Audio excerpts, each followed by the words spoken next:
नमस्ते, प्रकृति की पाठशाला में स्वागत है। आज हम एक बहुत ही जरूरी सवाल पर बात करने वाले हैं। सवाल यह है कि क्या एक उम्र के बाद भी एकदम एनर्जी से भरा हुआ जीवन जिया जा सकता है या फिर ये बस एक ख्वाब है। चलिए आज इसी को जरा गहराई से समझते हैं। तो जरा इस सवाल पर सोचिए, क्या वाकई ऐसा है कि एक उम्र के बाद हमारी एनर्जी कम होती जाएगी, दवाइयाँ बढ़ती जाएंगी और बस यही हमारी किस्मत है? ज्यादातर लोग तो यही मानकर बैठ गए हैं कि भाई उम्र बढ़ने का मतलब ही है बीमारियां, थकान और गोलियों पर निर्भरता। पर आज हम इसी सोच को चैलेंज करने वाले हैं और एक नया रास्ता खोजेंगे। इसको समझने के लिए ना ऐसे सोचिए कि हमारे सामने दो रास्ते हैं। एक है बीमारी का रास्ता। ये अंधेरा रास्ता है जो शुरू शुरू में बड़ा आसान लगता है, पर आखिर में ये हमें निर्भर बना देता है, दवाइयों के सहारे छोड़ देता है। और दूसरा है स्वास्थ्य का रास्ता। ये उज्जवल है, इसके लिए थोड़ी सी समझ और कोशिश तो लगती है, लेकिन ये हमें आज़ादी देता है, असली वाली जीवन शक्ति देता है। और मज़े की बात क्या है, बाजार हमें पहले रास्ते की तरफ खींचता है, जबकि कुदरत, प्रकृति हमें दूसरे रास्ते पर बुलाती है। तो चलिए इसी बात को एक कहानी से समझते हैं। ये पहली कहानी एक चेतावनी की तरह है। एक ऐसी कहानी जो हमारे चारों तरफ हर जगह हो रही है, बहुत आम है। पर अच्छी बात यह है कि इससे पूरी तरह बचा जा सकता है। तो मिलिए सेठ धनराज जी से। अब देखिए, इनके पास सब कुछ है, समाज में इज्जत है, पैसा है, सब कुछ। लेकिन ये आज की जो मॉडर्न लाइफस्टाइल है ना, और बाजार के जो झूठे वादे हैं, उसके जाल में बुरी तरह फंस गए हैं। उनकी हालत आज कुछ ऐसी हो गई है कि वो खुद कहते हैं, शुगर के लिए गोली है, बीपी के लिए गोली है, नींद नहीं आती तो उसके लिए भी गोली है। मतलब हर तकलीफ के लिए गोली तो है मेरे पास, पर शरीर में किसी भी काम के लिए जान ही नहीं बची। ये एक खतरनाक जाल है निर्भरता का। तो सेठ धनराज की कहानी से हमें सीखने को क्या मिलता है?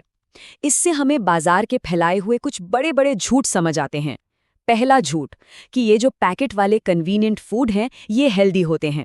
दूसरा झूठ कि हर प्रॉब्लम का सल्यूशन एक गोली में है। तीसरा कि हेल्थ कोई ऐसी चीज है जिसे पैसों से फटाफट खरीदा जा सकता है। और सबसे बड़ा झूठ कि सेहत के लिए एक अच्छा सिस्टम बनाना कोई बहुत मुश्किल, कोई रॉकेट साइंस है।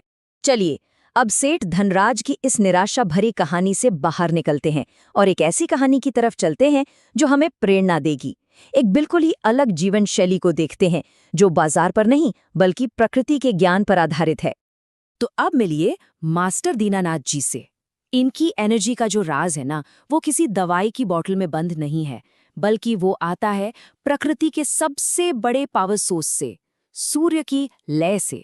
और देखिए, ये कोई पुरानी सुनी सुनाई बात नहीं है, कोई नुस्खा नहीं है। जिस ज्ञान की हम बात कर रहे हैं ना, उसे साल 2017 में साइंस की दुनिया का सबसे बड़ा अवार्ड, नोबेल प्राइज मिल चुका है। इस साइंस को कहते हैं सर्केडियन रिदम, या आसान भाषा में कहें तो हमारी बॉडी क्लॉक। ये एक जबरदस्त खोज है जिसने ये साबित कर दिया कि हमारे शरीर के अंदर एक नेचुरल घड़ी फिट है जो दिन और रात के साइकिल के साथ, मतलब सूरज के साथ तालमेल बिठा के चलती है। ये कोई फिलॉसफी नहीं है, ये पक्का सॉलिड साइंस है। और जरा देखिए ये सिस्टम कितना कमाल का है। हमारी बॉडी क्लॉक के हिसाब से सुबह जैसे ही सूरज उगता है, बॉडी में कॉर्टिसोल हार्मोन बढ़ता है और हम जाग जाते हैं। दोपहर में हमारा अलर्टनेस और कोऑर्डिनेशन पीक पर होता है, सबसे ज्यादा।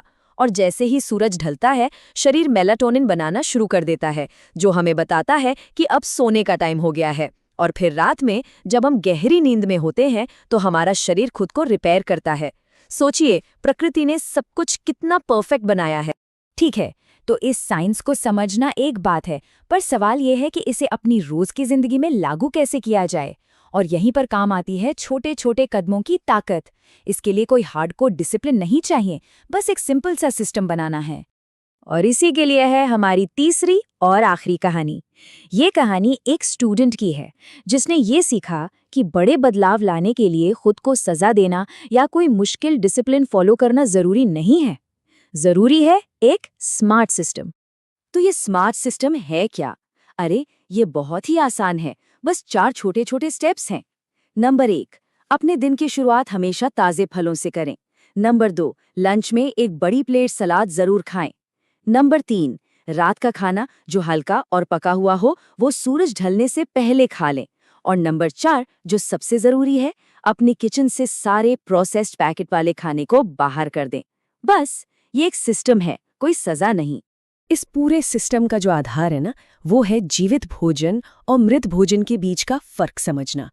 जीवित भोजन मतलब फल, सब्जियां, स्प्राउट्स, वो खाना जिसमें जान है, जिसमें प्राण ऊर्जा है, ये खाना सेहत बनाता है।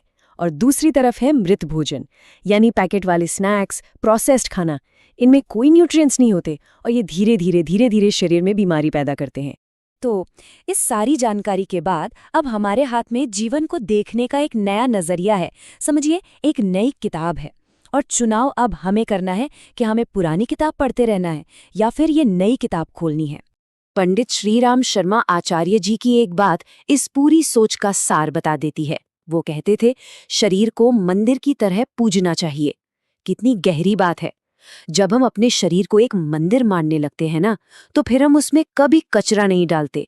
तो आज की इस पूरी बातचीत से 3 सबसे जरूरी बातें हैं, 3 चाबियां हैं जो हमें याद रखनी है। पहली, बाजार के भ्रम को पहचानना, ये समझना कि जो रास्ता आसान दिखता है वो असल में बीमारी की तरफ जाता है। दूसरी चाबी, प्रकृति की लय को फॉलो करना, अपनी दिनचर्या को अपनी बॉडी क्लॉक के साथ सिंक करना। और तीसरी, एक सिस्टम बनाना, कोई मुश्किल डिसिप्लिन नहीं बल्कि जिंदा खाने की आसान रोज की आदतें बनाना। और आखिर में बस एक बात याद रखिएगा, समय वही है, आंखें भी वही हैं, बस जीवन को देखने की किताब बदल गई है। और यकीन मानिए, जब किताब बदल जाती है ना, तो परिणाम अपने आप बदल जाता है।